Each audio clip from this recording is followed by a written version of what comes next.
وعن أبي موسى الأشعري رضي الله عنه قال قال رسول الله صلى الله عليه وسلم إذا مات ولد العبد قال الله تعالى لملائكته قبضتم ولد عبدي.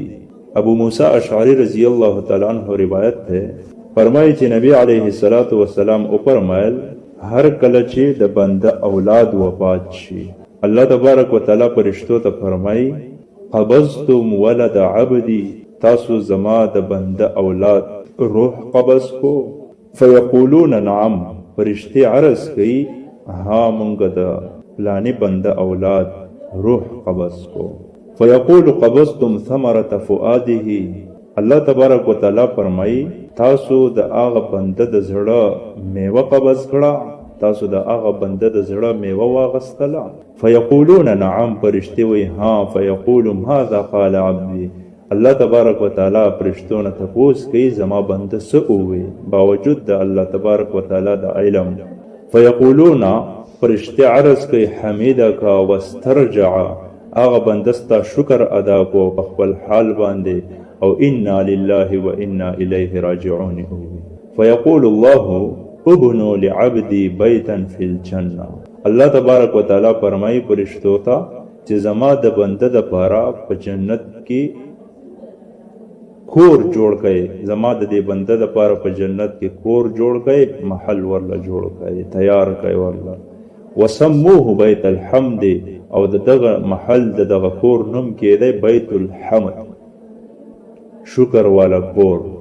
د دې غم په بدله کې چې کله بنده صبر وکي، څنګه چې صبر کول دي، صبر په هغه وخت کې چې کله په بنده غم راشي، په دغه وخت کې کله بنده صبر وکي، الله تبارک وتعالى د تدا بدله ورکي.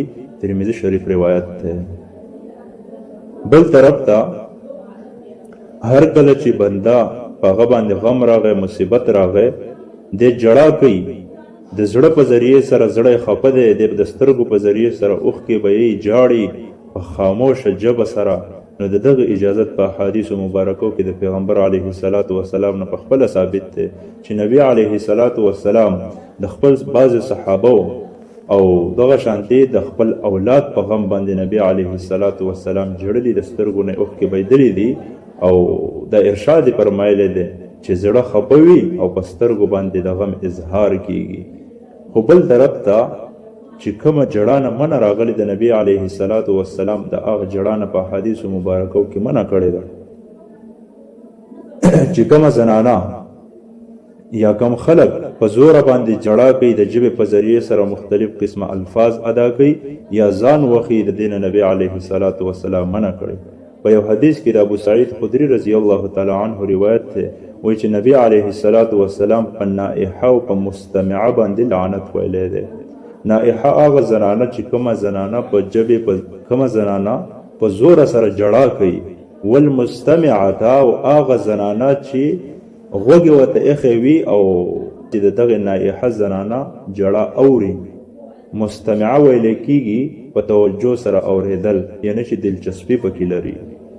هغه زنانه النائحه چې نوحه کوي، د ژبې په ذریعه سره جړا کوي په زوره باندې، والمستمعه او هغه زنانه چې دا په توجه سره او په خوشحالۍ سره اوري، یعنی بد یې نه ګڼي، دې ته مستمعه ویلی کېږي.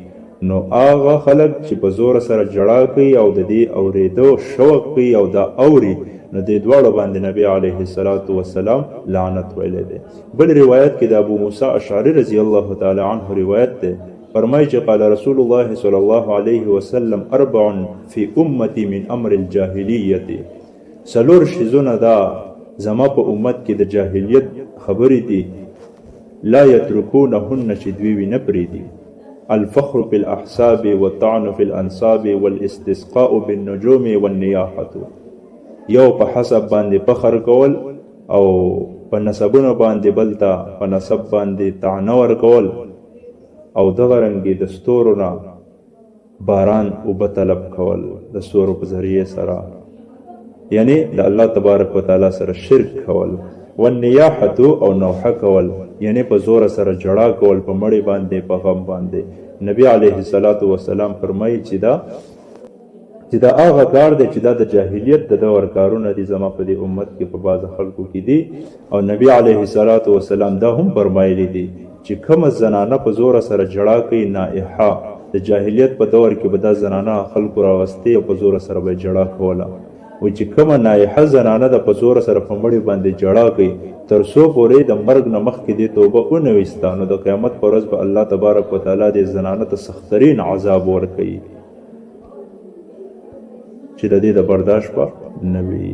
الله تبارک وتعالی دې مونږ او تاسو ته د نبی علیه الصلاۃ والسلام په تعلیماتو باندې د عمل کولو توفیق را نصیب کړي، او الله تبارک وتعالی دې مونږ او تاسو ټول په ټوله دینداره جوړ کړي.